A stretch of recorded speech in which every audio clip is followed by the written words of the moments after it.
नमस्कार दोस्तों, स्वागत है हमारे किचन गार्डन में आपका। और आज मैं आपको जो बताने जा रहा हूँ, लौकी लोगों को पसंद है, लेकिन बहुत सारे लोग इस बात से डरते हैं जिनकी छोटी छोटी जगह हैं। वो कहते हैं लौकी की बेल तो 50 फुट की होती है, 100 फुट की होती है, इतनी हमारे पास जगह नहीं है, हम लौकी कहाँ से लगा सकते हैं। लौकी तो हम लगा ही नहीं सकते, घर पे कैसे लगा सकते हैं। लेकिन ये आप लोगों की बहुत बड़ी गलतफहमी है। आप छोटी सी बालकनी में भी लौकी अपनी उगा के खा सकते हैं। और ये नहीं कि एक पौधे में एक ही लौकी लगे। मेरे तरीके को जो मैं बताने जा रहा हूँ आज, लास्ट तक बने रहिए, उसको देखिए और आप अपनी बालकनी में छोटी जगह में भी लौकी उगा करके हज़ारों फल आप लौकी का ले सकते हैं सीज़न में। और ये लौकी जो है सीज़न में 2 बार लगाई जाती है, उसका भी मैं टाइम जानकारी दूंगा कि कब का कौन सा बीज होता है। आप लोग एक गलती करते हैं कि गर्मी वाली है वहाँ पे बरसाती बीज लगाते हैं, बरसाती वाली गर्मी की, क्योंकि पता नहीं होता आपको, उस वजह से बेल इकट्ठी होती है। दूसरा, इसमें क्या ट्रिक्स हैं जिससे हम हज़ारों फल एक पौधे पे ले सकते हैं। तो आइए दिखाता हूँ मैं सोर्स आपको। ये देखिए, ये हमने 200 लीटर का हाफ कटा हुआ ड्रम लिया। इसमें हमने मिट्टी का जो मिक्सचर है, जैसा कि मैं बताता रहता हूँ कि 1:7:1 का रेशो लिया है, और उस मिट्टी को हमने भर लिया। बीज लगाए इसके अंदर 4 पौधे हमने लगाए हैं। और ये देखिए कि 1.5 से 2 महीने का पौधा है। इसके अंदर हम 5-6 लौकी ऑलरेडी काट चुके हैं। और ये देखिए, ये लौकी लगी हुई है इसकी, ये देखिए, ये लगी हुई है आपके सामने। 3 लौकी तो अभी लगी हुई है। और बेल कितनी सी है आप ये देख सकते हैं कि बड़ी मुश्किल से 5 से 7 फुट की बेल है। तो आप अपनी बालकनी में इस तरह से लगा करके और अपने घर की लौकी की ज़रूरत को पूरा कर सकते हैं। जैसा आप लोग जानते हैं कि जो डायबिटिक पर्सन है या नॉर्मल आदमी भी आज लौकी का जूस पी रहा है, लेकिन लौकी जो मार्केट का है वो जूस नहीं पी रहे हैं, वो जहर पी रहे हैं। क्योंकि कई लोग कहते हैं इंजेक्शन लगाया जाता है, कई लोग कहते हैं कि यूरिया खाद तो वो तो डाला ही जाता है, पेस्टिसाइड डाला जा सकता है। लेकिन जब आपको शुद्ध पीना है आपकी सेहत के लिए, तो आप अपने घर में उगा के पी सकते हैं। अगर छत है तो बहुत बढ़िया, नहीं तो बालकनी है तो बालकनी में भी एक ये ड्रम रख करके आप उसके अंदर एक ही पौधों पे हज़ारों लौकी ले सकते हैं। उसके लिए कुछ सिस्टम है, वो सिस्टम मैं आपको समझाता हूँ, पौधे लगाने से लेकर के लौकी लेने तक। बहुत लोगों को दिमाग में ये भी है कि जी एक लौकी फली, इसके बाद पौधा ख़त्म हो गया, इसको उखाड़ दें। नहीं, बिल्कुल ऐसा कभी ना करें। बस उसके कुछ केयर्स हैं जिससे ये लौकी आपकी एक बार लगाई है तो हज़ारों फल देता रहेगा, चलता रहेगा। लेकिन उसको टाइम टू टाइम क्या देना है ये मैं बताने जा रहा हूँ। तो ये देख लीजिए ध्यान से कि ये लौकी ही है, कुछ और नहीं है। और अच्छा खासा साइज इसका है, छोटा भी नहीं है। तो ये ऊपर लगा हुआ है। और ये देखिए, अब क्या करना है कि हमने लगा दिया लौकी लगा करके वेट नहीं करनी है। लौकी लगा करके जब आपका 6 से 8 इंची का पौधा हो तो रूट फिलिंग करनी है। रूट फिलिंग कैसे करनी है वो मैं बताता हूँ आपको। तो देखिए कि रूट फिलिंग क्या होता है। रूट फिलिंग आप समझें तो प्रोसेस मैं बता रहा हूँ, एक एग्जांपल दे रहा हूँ, आप देखेंगे। रूट फिलिंग और गोद भराई दोनों एक सिस्टम होता है। गोद भराई कहाँ से आया है शब्द? जैसे लेडीज़ कंसीव करती हैं, भाई बच्चा होने वाला है, लेडीज़ कंसीव करती हैं, तो उसके जो पेरेंटल टाइप से तरफ से है वो अच्छा फूड, मतलब बहुत न्यूट्रिशन विटामिन से भरा हुआ जो खाना भोजन जो है उसको दिया जाता है। जैसे कि पंजीरी है, लड्डू है, ये चीज़ दी जाती है ताकि जो आने वाला बच्चा है वो स्वस्थ हो। इसी तरह से समझ लें कि आपका 8 से 6 इंच का पौधा हुआ और आपको इसको रूट फिलिंग करनी है। मतलब अब पौधा जो है मैच्योर हो गया, फ्रूट देने वाला हो गया है, अब देगा फ्रूट। तो उससे पहले एक एक्स्ट्रा न्यूट्रिशन की इसको भी ज़रूरत होती है, ठीक वैसे जैसे इंसान को, तभी ये फल देता है। लेकिन हम गलती क्या करते हैं, हम बीज लगा देते हैं और इंतज़ार करते हैं बस आता रहेगा, अपने आप ही आता रहेगा। लेकिन जगह लिमिटेड है, उसको रूट फिलिंग चाहिए, टाइम टू टाइम खाना चाहिए। तो रूट फिलिंग या गोद भराई कैसे करनी है ये ध्यान से देख लें, तभी हज़ारों फल आप लौकी का ले पाएंगे। ये देखिए, ये रूट है, ये इसका जड़ है।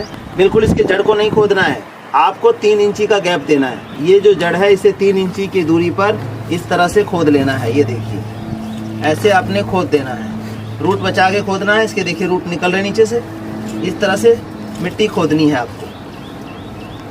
और जैसा कि मैंने बताया कि ये कैल्शियम के लिए हम, ये देखिए ये कैल्शियम है, कैल्शियम के लिए हमने, अब एक पौधा है, एक पौधे के अंदर 1 मुट्ठी बहुत है, 1 मुट्ठी हमने ये डाल दिया। और दूसरा देखिए रूट फिलिंग में क्या डालना है आपको, रूट फिलिंग में डालना है लीफ कंपोस्ट। लीफ कंपोस्ट ही बार बार मैं क्यों कहता हूँ, गोबर के खाद में 15% ताकत रह गई है, क्योंकि यूरिया और डीएपी डाल के जो वो खिलाते हैं उसको बरसी उसी का आ रहा है। और लीफ कंपोस्ट पत्तों की खाद के ऊपर फोकस इसलिए रहता है मेरा, ये अलग अलग तरह के पत्ते हैं जिसमें कोई खाद नहीं डाला जाता। जो सड़क पे पेड़ खड़ा है उसको कौन पेस्टिसाइड और खाद देता है, कोई भी नहीं डालता, यूरिया डीएपी कोई नहीं डालता। तो उसके पत्तों में जो न्यूट्रिशन है वो प्योर न्यूट्रिशन और सही मात्रा में मिलती है। इसमें लगभग पौधों के लिए 90% न्यूट्रिशन होता है, जिस वजह से हमारी फ्रूटिंग बनी रहती है। तो इसको इस तरह से इस खड्डे में ऐसे डालना है। और ये मैं बता दूं कि जैविक खाद है, मतलब जीवाणु है, बैक्टीरिया में बनाया गया है, तो न्यूट्रिशन पूरा आ जाता है। और इसका जो हमें डालने का तरीका है, ये खोद के ही डालना है, ऐसे डाल के इस तरह से, और ऊपर से मिट्टी हमने बंद कर देनी है। तो जो जीवाणु है उसके ऊपर धूप नहीं लगेगा तो जीवाणु मिट्टी के अंदर जाके काम करेंगे, नहीं तो धूप में अल्ट्रावायलेट किरणें होती हैं जो इनको मार देती हैं। तो इस तरह से डालने का तरीका है, इस तरह से डालना है। इसी तरह से ये दूसरा रूट है, दूसरे रूट के साथ ये देखिए, ये हमने खोदा, ये खोद दिया इस तरह से, और उसमें भी यही सिस्टम करना है आपने। ये एक मुट्ठी जो है स्टोन डस्ट लिया हमने, और 2 से 3 मुट्ठी ये कह लें कि हमने लीफ कंपोस्ट लिया, ये हमने इसको ऐसे डाला और इस तरह से ढक दिया। अब हम इसको पानी देते रहेंगे। तो ये फ्रूटिंग जो है, इस तरह से फ्रूटिंग हमारी ज़्यादा से ज़्यादा आती है। ये तो हमने काम कर लिया। अब ये हमारा बेसिक न्यूट्रिशन हो गया। जैसे हम रोटी दे रहे हैं, रोटी खा रहे हैं, लेकिन हमें उसके अलावा जूस भी चाहिए, दूध भी चाहिए, चाय भी चाहिए। तो इस तरह से फिर हम क्या करेंगे, ये जो हमारा लिक्विड न्यूट्रिशन है, ये टाइम टू टाइम फ्रूट आने के लिए, फ्रूट बढ़ाने के लिए, क्योंकि ये जो इतना एरिया है इसके अंदर मान लीजिए कि ये 3 किलो निकल गया, इसने न्यूट्रिशन ले लिया, तो अगला फल कैसे आएगा। आप लोग ऐसा ही छोड़ देते हैं, जिस वजह से 1 2 3 किया लग के बंद हो जाती है आपकी। तो लौकी ज़्यादा से ज़्यादा हज़ारों फल लेने के लिए साथ में ये जो न्यूट्रिशन है, ये आपको हर 15 से 20 दिन में 1 लीटर में 4 लीटर पानी मिला के घोलना है और इसको डाल देना है। लेकिन डालने से पहले क्या करना है, जब भी आप कभी डालें, पहले इसको मॉर्निंग में ऐसे गुड़ाई कर देनी है, मिट्टी खोल देनी है थोड़ी सी, ठीक है, और जड़ से हटा के, जैसे 3 इंची का बताया है, ऐसे आप हटा करके और इस न्यूट्रिशन को डाल दें। शाम के टाइम डालिए, ताकि ये भी बैक्टीरिया वाला है, इसको भी छाया में रखना है आपने, और शाम के टाइम यूज़ करना है। तो यूज़ करेंगे शाम के टाइम और देखेंगे कि अल्टीमेट फ्रूटिंग आ रही है। अब ये देखिए, यहाँ पर ये जो 2 बेल है, ये 2 बेल में फल ये लगा हुआ है, और तीसरा बेल जो है मेरा ये जा रहा है, ये देखिए। और इसमें देखिए फ्रूटिंग कि कैसे फ्रूटिंग आ रही है, मैं दिखा रहा हूँ।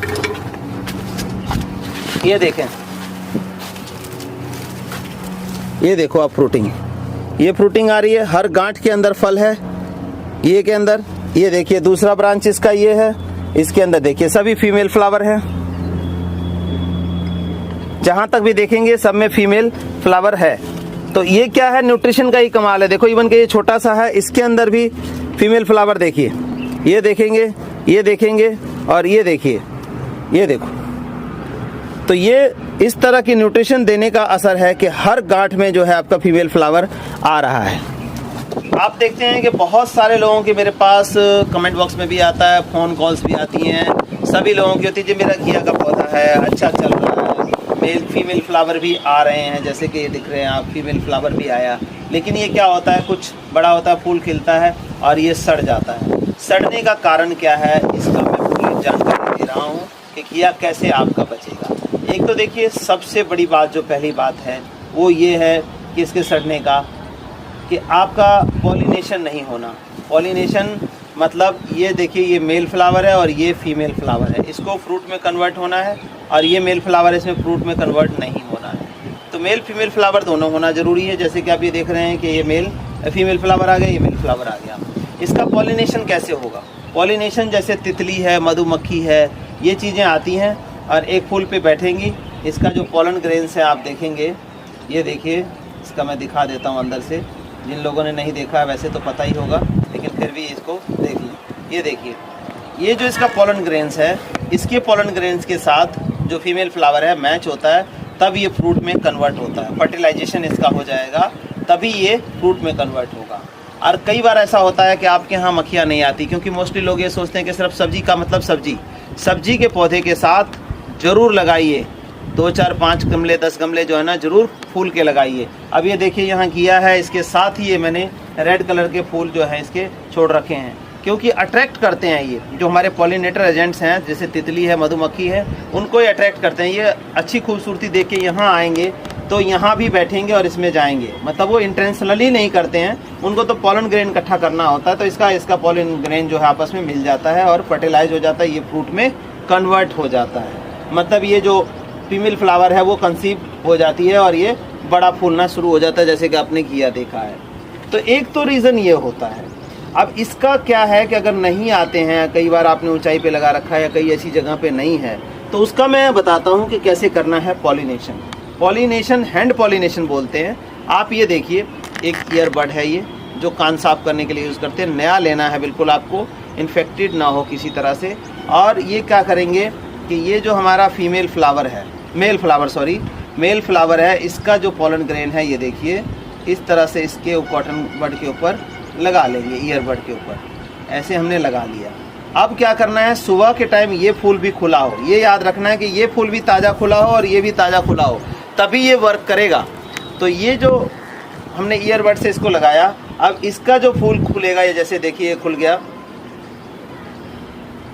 ये इसके ऊपर हमने ईयरबड में जो इसका पॉलन ग्रेन लगाया था उसको बड़े प्यार से इसको लगा देंगे। इसको हाथ नहीं लगाना, आपने थोड़ा दूर ही रखना है, इस फल को हाथ नहीं लगाना है, क्योंकि इन्फेक्शन होगा, कुछ ना कुछ ऐसा हो जाएगा।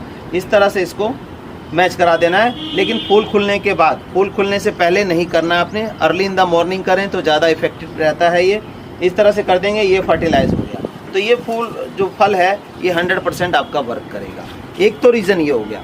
दूसरा रीज़न क्या होता है कि फर्टिलाइजेशन भी हो जाती है, सब कुछ हो जाता है, लेकिन एक मक्खी आती है, छोटी सी मक्खी होती है, वो क्या करती है, इसको डंक मारती है और वहाँ पे अपने एग डाल देती है। क्योंकि ये नाजुक जब तक होता है तब तक बड़ा इजी होता है उसको डंक मार के और एग अंदर छोड़ना, तो वो अंदर एग छोड़ देती है और वो एग जो है जैसे जैसे बढ़ता है वो कीड़े में कन्वर्ट हो जाता है, उसको खाना शुरू कर देता है। फल इतना सा आपका होगा, 2 इंची का, 3 इंची का या 4 इंची का, 6 इंची का होके भी सड़ जाता है। तो इस तरह से आपने ध्यान रखना है कि भाई ये 2 रीज़न हैं जिस वजह से आपके फल सड़ते हैं। तो इसका जो मक्खी वाला है उसके लिए मैं बताता हूँ, ये हमारे जैसी खाने की चीज़ है, हम पेस्टिसाइड इसमें नहीं यूज़ करते हैं, क्योंकि जब पेस्टिसाइड घर में भी यूज़ कर लिया तो उससे बेटर है कि मार्केट से ख़रीद लें। तो हम ये होममेड पेस्टिसाइड है, ये धतूरा और नीम ऑयल को एक्सट्रैक्ट करके बैक्टीरिया में बनाया गया है ऑर्गेनिक पेस्टिसाइड के नाम से। ये हम देते हैं 1 लीटर पानी के अंदर 40 ml इसको मिला करके और इसको स्प्रे करते रहें वीकली। तो ये जो मक्खी है आपकी जो इस तरह की कीड़े वाली, वो नहीं आएगी इसके ऊपर। और ये इको फ्रेंडली है, किसी और कीड़े को मारेगा भी नहीं, लेकिन इसके स्मेल से ही वो मक्खी जो गलत करना है इसने वो नहीं यहाँ पहुँचेगी। बट मधुमक्खियाँ और ये तितलियाँ जो है इससे रुकेंगी नहीं आपकी, वो ज़रूर आएंगी, क्योंकि ये इको फ्रेंडली आ गया। अब नीम के फूल पे भी मधुमक्खी जाती है, लेकिन दूसरे कीड़े नीम के फूल पे नहीं जाते हैं। इस चीज़ से सीखिए आप कि नीम और धतूरे को क्यों किया है हमने। मेडिसिन का काम करता है, नीम के फूल पे मधुमक्खी जाती है, नीम का शहद जो मधुमक्खी का बनता है वो बहुत ही ज़बरदस्त होता है। तो नीम और धतूरे को हमने सेलेक्ट किया है और ये चीज़ डाला है, तो हम घिया इस तरह से अपने घर में ले सकते हैं। तो ये रीज़न था जिस वजह से आपका घिया जो है छोटे होते हुए सड़ जाता है। तीसरी बात आती है इसमें घिया में सड़ने की, वो आती है पॉट का साइज़। आप लोग पॉट का साइज़ जो है जिसमें लगाना है वो बहुत छोटा ले लेते हैं। घिये का फल बड़ा होता है, 1 से 1.5 किलो का एक ही फल होता है। अगर छोटा सा पॉट 8 इंची, 10 इंची या 20 इंच, 15 इंची का ले लिया आपने, तो उसमें आपका घिया जो है वो नहीं चलेगा, न्यूट्रिशन पूरा नहीं मिलेगा। उस केस में भी फल तो आएगा लेकिन इसी तरह से सड़ के ख़त्म हो जाएगा। तो आपने पॉट का साइज़ कम से कम 20 इंची लेना चाहिए, डाया का कम से कम, और उससे ऊपर का जितना भी हो जाए। जैसे कि हमने ये 27 इंची का लिया हुआ है और 1.5 फुट डेप्थ इसकी है। अच्छा डाया और अच्छा डेप्थ होने की वजह से इसमें हमने 4 पौधे घिया के लगा दिए और आपके सामने फ्रूटिंग दिखाई दे रही है और नए फल भी बन रहे हैं।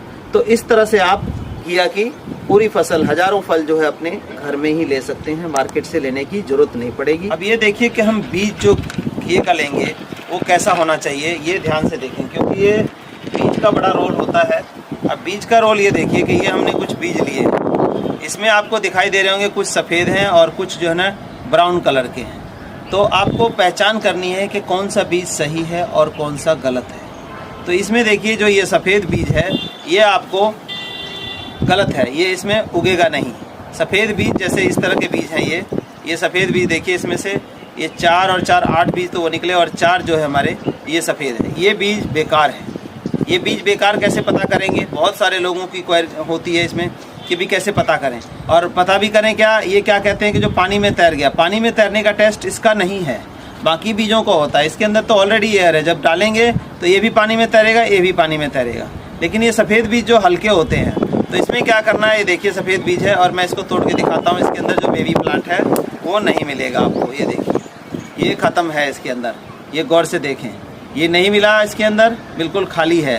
तो ये बीज कभी नहीं उगेगा। और इसमें से हम एक लेते हैं और इसको तोड़ के दिखाते हैं कि देखिए इसके अंदर का जो, पहली बात तो जल्दी टूटेगा नहीं, जो सही बीज होगा जल्दी टूटेगा नहीं, और टूटेगा तो ये देखिए बिल्कुल सॉलिड इसके अंदर भरा हुआ है दाना, तभी उगेगा। तो एक तो ये पहचान कर लें जब भी लेते हैं, तो इस तरह का बीज नहीं होना चाहिए। सफ़ेद बीज जो है बिल्कुल मतलब डेड हैं। और ये जो सही बीज हैं, अब सही बीज भी है, आप लोग लगाते हैं, क्या करते हैं, गलती कहाँ होती है आपकी? एक तो घिया बहुत सख्त होता है, अपना हफ्ता 10 दिन का टाइम लेता है अगर सही मौसम हो उगाने का तो। लेकिन इसको क्या करना चाहिए, सही उगाना है, सही टाइम से निकालना है, तो इसको कम से कम 12 से 24 घंटे पानी में भिगो के तब लगाना चाहिए। अब लगाने के बाद भी ये देखिए कि आप ये बीज ले रहे हैं, एक तरफ से नुकीला होता है और एक तरफ से ये होता है। आमतौर पे लोग क्या करते हैं, इसको मुंह समझते हैं, जो नुकीला है इसको मुंह समझते हैं, ऐसे बीज लगा देते हैं। ऐसे बीज लगाना गलत है। ये जहाँ से नुकीला है यहाँ से हमेशा इसका रूट निकलता है। बीज को आपको ऐसे लगाना है, उल्टा लगाना है। जो नोक वाला पार्ट है, जो भी ये देखिए घिया का बीज है, ये नोक वाला पार्ट है, उसको नीचे लगाना है, आपने ऐसे लगाना है, तब तो ये ठीक है। यहाँ से रूट निकलेगा और यहाँ से फटेगा, दोनों साइड के दोनों पत्ते आ जाएंगे इसमें से। तो लगाने का सही तरीका जान लें, बीज पहचानने का सही तरीका जान लें। और जो आप ये टेस्ट करते हैं कि जी हमने पानी में डाला और पानी में तैर गया, बहुत सारे लोगों की क्वायरीज थी, कुछ लोगों ने बीज लिए मेरे से, वो कहते हैं जी बीज खराब है क्योंकि तैर गए। ये देखिए ये सारे बीज तैर रहे हैं, ठीक है, तैर रहे हैं बीज। और ये जो हमने सफ़ेद बीज दिखाए ये भी तैरेंगे। अब ये बताइए, अभी मैंने तोड़ के दिखाया जो ब्राउन बीज है, तो ये बीज आपके तैरेंगे ही तैरेंगे। जैसा मैंने घिये की जानकारी दी, इसमें हज़ारों फल लेने के लिए, कंटिन्यूअस फ्रूटिंग लेने के लिए क्या करना है, ये देखिए। हमने अभी तक लीफ कंपोस्ट डाला जो कि उसकी रूट फिलिंग करेगी और उसको अलग से न्यूट्रिशन देती रहेगी। अब जो टाइम टू टाइम हमें फल लेना है और न्यूट्रिशन ख़त्म हो गया, जैसे 4 किए लगा तो उसके बाद उसने चूस लिया सारा, लेकिन बेसिक उसके अंदर है ओरल न्यूट्रिशन हमें क्या देना है। ये हमारा जो है लिक्विड फर्टिलाइज़र बनता है, अलग अलग पत्तों को डिकम्पोज करके उसका रस निकलता है, प्लस वर्मी वॉश मिलाते हैं 20% और 10% जो है बैक्टीरिया में फर्मेंटेड सरसों खली होती है, जो इसके तेल क्रीम का काम जैसे हमारी बॉडी में लगाते हैं वो काम करता है। तो इसको डालना कैसे है, इसको हर 15 से 20 दिन में डालना है, और कैसे डालना है इसकी पूरी जानकारी इस वीडियो में देखिए। ये डब्बा लिया हमारा, इस तरह से डब्बा हमारा पैक होता है। ये देखिए जो भी आएगा तो आपके पास सील लगा हुआ आएगा, ये बिल्कुल सील बंद है। इसके सील को हम इस तरह से किसी चीज़ से काट लेंगे और इसको रखना आपने छाया में रखना है, कभी भी खुले में नहीं रखना है। और काटने के बाद इसको क्या करेंगे, हम पहले अच्छे से हिला लें ताकि ये जो नीचे बैठा है वो सेटल हुआ है वो ना हो। इस तरह से हम इसको हिला लेंगे। अब हिलाने के बाद हमने क्या करना है,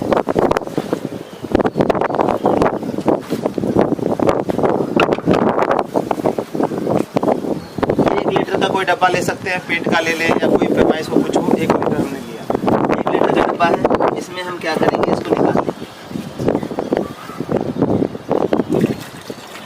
ये पूरा 1 लीटर माप के हम इसमें ले लें।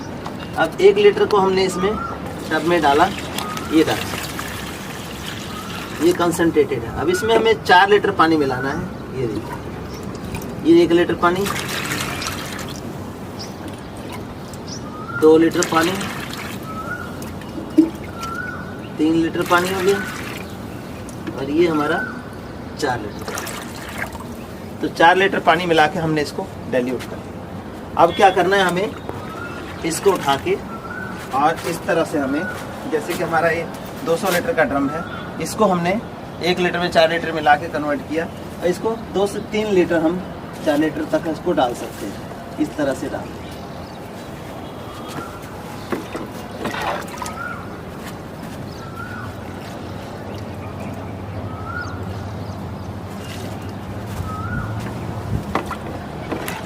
और इस तरह से हमें हर 15 से 20 दिन में आपको देते रहना है इसको प्लांट को, ताकि प्लांट की जो न्यूट्रिशन है वो कम ना हो और कंटिन्यूस फल आपको कम से कम 6 महीने तक लगातार फल मिलता रहे आपको। मतलब हमने जनवरी में ट्रांसप्लांट लगाया इसको, तो जनवरी से लेकर के आपको जून तक ये फ्रूटिंग, जनवरी फरवरी से जून तक